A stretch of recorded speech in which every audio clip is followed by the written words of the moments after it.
তো গাইজ এই গল্পটা ছিল একটি অন্ধকার গভীর রাতের বেলায়। আরে ডার্লিং, আজকে পিকনিক করতে তো অনেক মজা লাগছে। নাচো নাচো কমিরে গলে গলে গলে গলে গলে রাজাজি।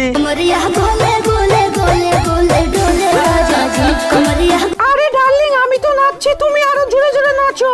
আরে মা, আমি এই জুরাসিক পার্কের মধ্যে থেকে একটু বাইরে খেলা করতে যাব। আমার আর এই জঙ্গলের মধ্যে একটুও ভালো লাগছে না। আরে না না বেটা, তুই বাইরে যাস না, বাইরে অনেক বদমাশ মানুষ আছে। আরে না না মা, আমি জঙ্গলের বাইরে যাব না, জঙ্গলের মধ্যেই খেলা করব। আরে বেটা তাহলে যা, সাবধানে খেলা করবি আর বাইরে যাবি না। বাইরে কিন্তু অনেক গাড়ি ঘোড়া চলে আর মানুষেরা কিন্তু অনেক খারাপ, তারা গায়ের উপরে গাড়ি চালিয়ে দেয়। আচ্ছা মা, ঠিক আছে, আমি জুরাসিক পার্কের মধ্যেই থাকবো এবং খেলা করব। তাহলে গেলাম এখন। ঠিক আছে বেটা, যা তাহলে, আর 1 ঘন্টার মধ্যে কিন্তু চলে আসবি। হ্যাঁ হ্যাঁ মা, আমি 1 ঘন্টার মধ্যে চলে আসবো। এখন তাহলে গেলাম। তাহলে চলো গাইজ, এখন আমি জুরাসিক পার্কের মধ্যে যাই খেলা করতে। কিন্তু আমি তো কাউকেই দেখতে পাচ্ছি না, কোন দিকে যাই খেলা করার জন্য। আরে ওই তো সামনের দিকে মনে হচ্ছে কিছু মানুষ আছে, ওখানে যাই, আমি একটু ওদের কাছে যাই, হয়তো ওদের কাছ থেকে খাবার টাবার পেতে পারি। এই তো আমি এদের কাছে চলে এসেছি, চলো এবার দেখি এদের কাছে কি খাবার রয়েছে। আরে আরে ওই তো সিঙ্গারা ফিঙ্গারা সবই রয়েছে। আরে ডার্লিং ডার্লিং, ওই দেখো তোমার পায়ের কাছে কি দেখো একটা। আরে আরে, এটা তো কোনো পোকা। আরে তো আমার দিকে আসছে, এই সর এখান থেকে সর। আরে ডার্লিং, মেরে ফেলো তাড়াতাড়ি মেরে ফেলো। আরে ডার্লিং, এই দেখো এটাকে মেরে দিয়েছি, আর দেখো মরে কিরকম ভাবে পড়ে রয়েছে। আচ্ছা ঠিক আছে ডার্লিং, তাহলে চলো, আমরা তো অনেকক্ষণই পার্টি করলাম, আর এখন জঙ্গলে থাকবো না, অনেক রাতও হয়ে গিয়েছে, চলো এখন বাড়ি চলে যাই। আচ্ছা ঠিক আছে জানু, তাহলে চলো বাড়ি যাই আমরা দুজন। কিন্তু 1 মিনিট দাঁড়াও, আমি আর একটু নিচে দিই। আচ্ছা ঠিক আছে, এবার চলো তাহলে আমরা দুজন বাড়ি চলে যাই। আরে ডার্লিং, আজকে পিকনিক করে অনেক মজা হলো, তাই না? হ্যাঁ হ্যাঁ, আজকে পিকনিক করে অনেক মজা হলো। আর ওই পোকাটাকে তো আমি মেরেই ফেললাম, কিন্তু আমি বুঝতে পারলাম না ওই পোকাটা কোথা থেকে চলে এসেছিল আমার পায়ের কাছে। আর একটু হলে তো ওই পোকাটা আমাকে কামড়িয়েই দিত। যাই হোক, ভালোই হয়েছে ওই পোকাটাকে আমি মেরে দিয়েছি, নইলে আমাকে কামড়িয়ে দিত। ওরে বাপরে বাপ। হ্যাঁ হ্যাঁ ডার্লিং, ঠিক আছে, তাহলে এখন চলো চলো তাড়াতাড়ি বাড়ি চলো। আরে আমার বাচ্চা এখনো আসলো না কেন? আমি তো বলেছিলাম 1 ঘন্টা খেলা করে চলে আসবে, কিন্তু এখন তো প্রায় 2-3 ঘন্টা হয়ে গেল, তাও এখনো আসলো না কেন? আমার বাচ্চার কোনো বিপদ হলো না তো? চলো এক পাক বাইরে গিয়ে দেখি আমার ছেলেটা কোথায় গেল। আরে কিন্তু এ কি, আমার বেটাকে তো কেউ মেরে দিয়েছে। আরে না, আমার বাচ্চাকে কে মারলো? আর যে আমার বাচ্চাকে মেরেছে তাকেও আমি পুরো শেষ করে দেব। আর এ কি, এখানে তো সিঙ্গারা, খাওয়ার জিনিস, কেক সবকিছুই রয়েছে, তার মানে এখানে কোনো মানুষ ছিল, আর ওই বদমাশ মানুষের বাচ্চাই আমার বেটাকে মেরে ফেলেছে। বাইরে গিয়ে এক পাক দেখি কেউ আছে নাকি, যে আমার বাচ্চাকে মেরেছে তাকে আজ আমি ছাড়বো না। ওরে বাপরে বাপ, চলো গাইস, ফাইনালি আমার ট্রেন চালানো কমপ্লিট। আজকে ট্রেন চালিয়ে আস্তে আস্তে অনেক দেরি হয়ে গেল। ওরে বাপরে বাপ, আজকে ট্রেনে অনেক ভিড় হয়েছিল, আর আজকে ট্রেনের চাকাটাও না অনেক গন্ডগোল করছিল। কালকে মনে হচ্ছে এই ট্রেনের চাকাটা সারতেই হবে। আর ভাই রে ভাই, এখন পুরো রাত 2টো বেজে গিয়েছে, গভীর অন্ধকার, আর পাশেই কিন্তু খুব ভয়ঙ্কর জঙ্গল। আমার তো খুবই ভয় লাগছে, এখানে আর 1 মিনিটও থাকা যাবে না। চলো গাইস, তাড়াতাড়ি বাড়ি চলে যাই। আর আমি শুনেছি নাকি এই রেল স্টেশনটা ভুতুড়ে রেল স্টেশন, তাহলে তো আর থাকাই যাবে না। চলো চলো গাইস, ফটাফট চলো। আর গাইস, আজকে আমি ট্রেন চালিয়ে পুরো হাঁপিয়ে গিয়েছি, তাই বাড়ি গিয়ে ফটাফট ঘুমিয়ে পড়বো। চলো চলো ফটাফট বাড়ির দিকে চলে যাই আমি তাহলে। আরে গাইজ, ওই তো মনে হচ্ছে একটি মানুষ সামনের দিকে গাড়ি নিয়ে চলে গেল, আর মনে হচ্ছে এই লোকটি আমার ছেলেকে মেরেছে। চলো চলো ওর গাড়ির পিছন পিছন চলে যাই আমি। আর গাইজ, আমার গাড়িটাও না একদমই আস্তে আস্তে চলছে, আমি আমার গাড়ির একদম ফুল স্পিড দিয়ে দিই। এত আস্তে আস্তে চললে আমার বাড়িতে যেতে তো অনেক লেট হয়ে যাবে, আর প্রায় রাত 2টা বেজে গেল। আমার খুব ভয়ও লাগছে, আজ তো অনেক বেশি কাজ করে ফেলেছি আমি। একে তো ট্রেনে অনেক লোকজন, অনেক ভিড় ছিল, তার উপরে ওই ট্রেনের চাকাটাও আবার গন্ডগোল করছিল, বারবার নষ্ট হয়ে যাচ্ছিল। তবে গাইজ, আজকে আমি ট্রেন চালিয়ে অনেক টাকা ইনকাম করে ফেলেছি। আর গাইজ, আমি যতক্ষণ বাড়ি যাচ্ছি ততক্ষণ তোমরা ভিডিওটিকে লাইক করে চ্যানেলটিকে সাবস্ক্রাইব করে দাও। দেখেনি তোমাদের জন্য এত কষ্ট করে আমি ভিডিও বানাই, একটু লাইক সাবস্ক্রাইব করো তাড়াতাড়ি। আর ফাইনালি গাইজ, আমি কিন্তু অনেকটা গাড়ি চালানোর পর এই দেখো আমি আমার বাড়িতে চলে এসেছি। চলো এবার গাড়িটা, আরে আরে ওত্তেরি, এক্ষুনি গাড়িটা জলে পড়ে যেত আমার। এই জায়গায় এবার এখানে সুন্দরভাবে গাড়িটা রেখে চলো ফটাফট ঘরে গিয়ে ঘুমিয়ে পড়ি। ওরে বাপরে বাপ গাইজ, আজকে এত রাত হয়ে গেল না, আর আমার খুব ঘুমও পাচ্ছে গাইজ। গুড নাইট গাইজ, আমি ঘুমিয়ে গেলাম, তোমরা থাকো, সকালে আবার দেখা হবে। চলো গাইজ, সকাল তো হয়ে গিয়েছে আর রাতে আমার ঘুমটা কিন্তু অনেক ভালো হয়েছে। আর 1 মিনিট গাইজ, বাইরের দিকে কিছুর একটা শব্দ হচ্ছে মনে হচ্ছে, চলো তো বাইরে গিয়ে দেখি কিসের এত শব্দ হচ্ছে সকাল সকাল। আবে ও ভাই সাহেব, এটা আবার কি চলে আসলো আমার বাড়ির সামনে? এত বড় 10 লিটার মনস্টার চলে আসলো আমার বাড়ির সামনে। আরে এই মানুষের বাচ্চা, তুই আমার ছেলেকে মেরেছিস কেন? আরে আমি আবার তোমার ছেলেকে কখন মারলাম? আরে না না, আমি তোমার ছেলেকে মারিনি। আরে এই মানুষের বাচ্চা, একদম মিথ্যা কথা বলবি না। আমি কালকে রাতে দেখেছি তুই জোরাসিক পার্কের কাছ থেকে পালিয়ে আসলি গাড়ি নিয়ে। আরে না না, আমি তো জোরাসিক পার্ক থেকে পালাইনি, আমি তো কালকে রাতে ট্রেন চালিয়ে বাড়ি আসছিলাম। একদমই মিথ্যা কথা বলবি না। তুই আমার বেটাকে মেরেছিস। আর কালকে রাতে তুই জোরাসিক পার্কের মধ্যে পার্টি করছিলি, ওখানে সব খাবার দাবার পড়ে আছে এখনো। তুই আমার ছেলেকে মেরেছিস, এখন আমিও তোকে শেষ করে দেব। আরে ভাই, এই 10 লিটার মনস্টার কি বলছে? আমাকে মেরে ফেলবে, আমি তাড়াতাড়ি পালাই, তাড়াতাড়ি পালাই। 1 মিনিট গাইজ, আমার তো মনে পড়েছে কালকে আমার বন্ধুরা গিয়েছিল জোরাসিক পার্কের মধ্যে পার্টি করতে। চলো চলো ফটাফট 10 লিটার মনস্টারের কাছে গিয়ে বলি। আরে 10 লিটার মনস্টার, দাঁড়াও দাঁড়াও, আমাকে তুমি খেও না। কালকে আমার দুটো বন্ধু জোরাসিক পার্কের মধ্যে পার্টি করতে গিয়েছিল, আমার যতদূর মনে হচ্ছে তাহলে ওই 2 বন্ধুই তোমার বাচ্চাকে মেরে ফেলেছে। আচ্ছা তাহলে তুই এক কাজ কর, আজকে রাতের মধ্যেই তুই তোর ওই 2 বন্ধুকে আমার সামনে নিয়ে চলে আয়। তারপর তোর 2 বন্ধুকে আমি খেয়ে ফেলবো এবং আমার বেটার মৃত্যুর বদলা আমি নিয়ে নেব। আর যদি তুই এটা না করিস তাহলে আজকে রাতে তোর বাড়িতে এসে আমি তোকেই খেয়ে ফেলবো।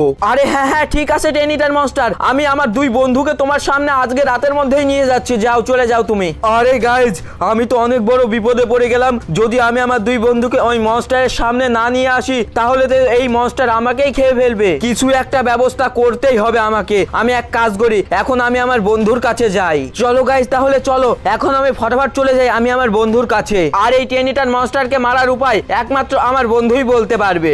গাইজ, আমার মাথায় তো অনেক চিন্তা হয়ে গেল, আজকে রাতের মধ্যেই আমি ওই 10 লিটার মনস্টারের সামনে আমার বন্ধুদেরকে কিভাবে নিয়ে যাব। আমি তো কি করব কিছুই বুঝতে পারছি না। কিন্তু তার আগে আমি একটা কাজ করি, আমি আমার গাড়িটাকে একটু এই ড্যামের উপরে তুলে দিই, কারণ আমি নতুন গাড়ি কিনেছি তো, দেখি কিরকম আঁকাটা গাড়িটা। এই দেখো গাইজ, আমি কিন্তু আমার গাড়িটাকে ড্যামের উপরে তুলে দিয়েছি। দেখা যাক গাইজ, ও ভাই সাহেব, আমার গাড়ি কিন্তু অনেক আকাশে উঠে পড়েছে। দেখা যাক নিচে পড়ে কি আমার গাড়ি ভাঙে। ও তেরি, দেখো গাইজ দেখো, এত উপর থেকে আমার গাড়িটা পড়লো তাও একটু গাড়িটা ভাঙলো না। তার মানে গাইজ আমার গাড়িটা কিন্তু অনেক মজবুত গাড়ি। আর এই দেখো গাইজ, ফাইনালি আমি আমার বন্ধুর বাড়ির কাছে চলে এসেছি। এবার চলো চলো ফটফট বন্ধুর কাছে চলে যাই। আরে বন্ধু বন্ধু, অনেক বড় একটি বিপদ হয়ে গিয়েছে। কালকে রাতের বেলা কি তুই জোরাসিক পার্কের মধ্যে পার্টি করতে গিয়েছিলি? আর পার্টি করতে গিয়ে কি একটি 10 লিটার মনস্টারের বাচ্চাকে মেরে ফেলেছিলি? আরে হ্যাঁ ছোট্টু, কালকে আমি আর আমার বউ জোরাসিক পার্কের মধ্যে পার্টি করতে গিয়েছিলাম। আর সেখানে পার্টি করতে গিয়ে দেখলাম যে আমার পায়ের কাছে একটি পোকা চলে এসেছে, আর আমি বুঝতে পারলাম না ওটা কি, আর আমাকে কামড়ে দিতে যাচ্ছিল, তাই আমি ওটাকে মেরেও ফেলেছি। আরে বন্ধু, তুই এটা কত বড় ভুল কাজ করেছিস রে। কেন ছোট্টু, কি হয়েছে আমাকে বল। আরে বন্ধু, 10 লিটার মনস্টার তোদেরকে খুঁজে বেড়াচ্ছে আর আমাকে বলেছে তোদের দুজনকে নিয়ে যেতে হবে ওই জোরাসিক পার্কের মধ্যে, তারপর তোদের দুজনকে খেয়ে নেবে ওই 10 লিটার মনস্টার। তুই আমাকে একটা কোনো না কোনো উপায় বল প্লিজ বন্ধু, না হলে তোদের দুজনকে খেয়ে নেবে, তার সাথে সাথে আমাকেও কিন্তু ওই 10 লিটার মনস্টার খেয়ে নেবে। আরে ছোট্টু, তুই এক কাজ কর, আমাদের কনস্ট্রাকশন এরিয়ার মধ্যে ডাক্তার ঝটকা থাকে, একমাত্র ডাক্তার ঝটকাই 10 লিটার মনস্টারকে মারার উপায় বলতে পারবে। যা যা তাড়াতাড়ি চলে যা তুই ডাক্তার ঝটকার কাছে। তো গাইজ, আমার বন্ধু কিন্তু বলল আমাদের শহরের কনস্ট্রাকশন এরিয়ার দিকে একটি সায়েন্টিস্ট থাকে যার নাম ডাক্তার ঝটকা, আর একমাত্র সেই বলতে পারবে এই বড় 10 লিটার মনস্টারকে মারার উপায়। তাহলে চলো গাইজ, ফটাফট আমি সায়েন্টিস্ট ডাক্তার ঝটকার কাছে যাই। 3 hours later. আর এই দেখো গাইজ, আমি কিন্তু ফাইনালি কনস্ট্রাকশন এরিয়ার দিকে চলে এসেছি। আর সামনের দিকে যে ঘরটি দেখছো না, হ্যাঁ এই ঘরের ছাদের উপরেই থাকে ডাক্তার ঝটকা। কিন্তু এই ঘরের ছাদের উপরে উঠবো কিভাবে আমি? হ্যাঁ আইডিয়া, আমার মাথায় একটি বুদ্ধি এসেছে। চলো এখানে একটি র্যাম্প নিয়ে র্যাম্পের উপরে বাইকটাকে তুলে এর ছাদে উঠে পড়ি। সো ফাইনালি আমি কিন্তু বাইক নিয়ে চলে এসেছি। আর এই দেখো সামনের দিকে কিন্তু র্যাম্পও সেট করে দিয়েছি। এই দেখো আমি আমার বাইক কিন্তু র্যাম্পের উপরে তুলে দিয়েছি, দেখা যাক ওখানে কি পৌঁছাতে পারবো। দেখো গাইজ, ও ভাই সাহেব, ও তেরি, আরে ইয়ার উঠে পড়েছি। ও তেরি, আমার বাইক তো দেয়ালে ঠেকে নিচে পড়ে গেল, আর একটুর জন্য উপরে যেতে পারলাম না। ও শেট ইয়ার, চলো আর একবার ট্রাই করি। এই দেখো গাইজ, এবারও কিন্তু আমি আমার বাইকের একদম ফুল স্পিড দিয়ে দিচ্ছি আর র্যাম্পের উপরে। এবার দেখা যাক গাইজ, ও ভাই সাহেব ফাইনালি এবার কিন্তু আমি চলে এসেছি এই ঘরের ছাদের উপরে। আরে ডাক্তার ঝটকা, তুমি কোথায় ডাক্তার ঝটকা? ঝাটকা। আরে ছোট্ট, তুমি এখন কি করতে এসেছো? আমাকে বলো তাড়াতাড়ি কি হয়েছে। আরে ডাক্তার ঝাটকা, আমার বন্ধু টেনিটন মনস্টারের বাচ্চাকে মেরে ফেলেছে, আর ওই টেনিটন মনস্টার বলছে আমাদেরকে এখন খেয়ে ফেলবে। তাই ওই টেনিটন মনস্টারকে মারার কোনো না কোনো একটি কেমিক্যাল তাড়াতাড়ি আমাকে দিন। আরে ছোট্টু, এটা তো খুবই খারাপ কথা। দাঁড়াও, এর ব্যবস্থা করছি আমি। এই দেখো ছোট্টু, এই কেমিক্যালটা নিয়ে যাও, আর এই কেমিক্যালটা আজকে রাতের বেলায় ওই জুরাসিক পার্কের পাশে যে টিএনটি থাকে ওই ট্রেনের উপরে দিয়ে দিবা। তাহলেই দেখবা ওই টিএনটি ওই বদমাস টেনিটন মনস্টারটাকে মেরে ফেলবে। যাও যাও, আর দেরি করো না, চলে যাও ফাটাফাট। তো গাইজ ফাইনালি ডাক্তার ঝাটকা কিন্তু আমাকে কেমিক্যালটি দিয়ে দিয়েছে, আর কেমিক্যালটি ব্যাগে পুরে নিয়েছি আমি। চলো এবার বাড়ি চলে যাই, আর বাড়ি গিয়ে রাতের অপেক্ষা করা যাক। 3 hours later. আর এই দেখো গাইজ ফাইনালি আমি কিন্তু বাড়িতে চলে এসেছি। চলো এবার ফটাফট ঘরের মধ্যে চলে যাই, আর এখন শুধুমাত্র রাতের অপেক্ষা করা যাক। রাত হলেই কিন্তু আমি চলে যাব জুরাসিক পার্কের মধ্যে। আর গাইজ আজকে রাতের বেলা হতে চলেছে বিশাল ভয়ঙ্কর খেলা।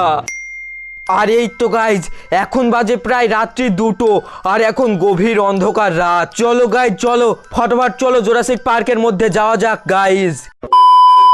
আর এই দেখো গাইজ ফাইনালি আমি কিন্তু চলে এসেছি জুরাসিক পার্কের কাছে রেলওয়ে স্টেশনে। এবার ফটাফট গাড়ি থেকে নেমে আমি ট্রেনের উপরে এই কেমিক্যালটি দিয়ে দিই। এই তো গাইজ ট্রেনের উপরে আমি কেমিক্যালটা দিয়ে দিলাম। এবার চলো ওই জঙ্গলের মধ্যে থাকা বড় টেনিটন মনস্টারটাকে ডেকে আনি আমি। আর এই দেখো গাইজ আমি কিন্তু জুরাসিক পার্কের দরজার কাছে চলে এসেছি। চলো এবার টেনিটন মনস্টারের কাছে যাওয়া যাক। আর এই টেনিটন মনস্টার আগের দিন তোমার ছেলেকে যে মেরেছিল তাদের দুইজনকে আমি নিয়ে চলে এসেছি। ওই সামনের রেল স্টেশনে ওরা দুজন আছে, তাড়াতাড়ি তুমি চলে আসো। আরে কি বলছো, তুমি ওই দুজনকে নিয়ে চলে এসেছো? আরে হ্যাঁ আমি নিয়ে চলে এসেছি। চলো চলো তাড়াতাড়ি চলো, ওরা দুজন রেল স্টেশনের সামনে দাঁড়িয়ে আছে। চলো তাড়াতাড়ি চলো। আচ্ছা, ওরা দুজন রেল স্টেশনে আছে তো চলো, আমি আসছি, তুমি যাও। আজকে গাইজ আমি ওদের দুজনকে ছাড়বো না, ওরা দুজন আমার বেটাকে মেরেছে। আর এই দেখো আমি কিন্তু রেল স্টেশনের সামনে চলে এসেছি, কিন্তু এ কি ওরা দুজন নাই তো এখানে। আর গাইজ এই দেখো আমাদের এই ট্রেনটি কিন্তু চলতে শুরু করে দিয়েছে, আর সামনের দিকে ওই দেখো টেনিটন মনস্টার। আর ও ভাই সাহেব, এ কি ট্রেন তো ধাক্কা দিল টেনিটন মনস্টারকে, আর এক ধাক্কাতেই টেনিটন মনস্টার তো উল্টে পড়ে গেল। আর ও ভাই সাহেব, ট্রেন তো টেনিটন মনস্টারের পেটের মধ্যে ঢুকে গেল। তো আমার ছোট ভাইরা এই ছিল আজকের ভিডিওটি যদি তোমাদের কাছে একটুও ভালো লেগে থাকে তাহলে প্লিজ আমাকে ছোট ভাই মনে করে ভিডিওটিকে লাইক করে অবশ্যই চ্যানেলটিকে সাবস্ক্রাইব করে দিও। আর চ্যানেলটিকে সাবস্ক্রাইব করার পাশাপাশি পাশের বেল আইকনটা কিন্তু অবশ্যই অল করে দিও। আর তুমি আজকে রাতের বেলায় কত ঘন্টা ঘুমিয়েছো সেটিও নিচে কমেন্টে লিখে দিও। আমি তো প্রায় আজকে 10 ঘন্টা ঘুমিয়েছি। আর ভিডিওটি কিন্তু শেয়ার করতে একদমই ভুলবা না। আর তার সাথে সাথে তোমার ফোনে এখন কত পার্সেন্ট চার্জ সেটাও কমেন্টে লিখে দিও। তো গাইস দেখা হচ্ছে আবারও কোনো নতুন ধামাকাদার ইন্টারেস্টিং ভিডিওতে। ততক্ষণ সকলে ভালো থাকো, সুস্থ থাকো, টাটা। আর হ্যাঁ সবাই কিন্তু লাইক সাবস্ক্রাইবটা করে দিবা, ওটা যেন ভুলে যেও না।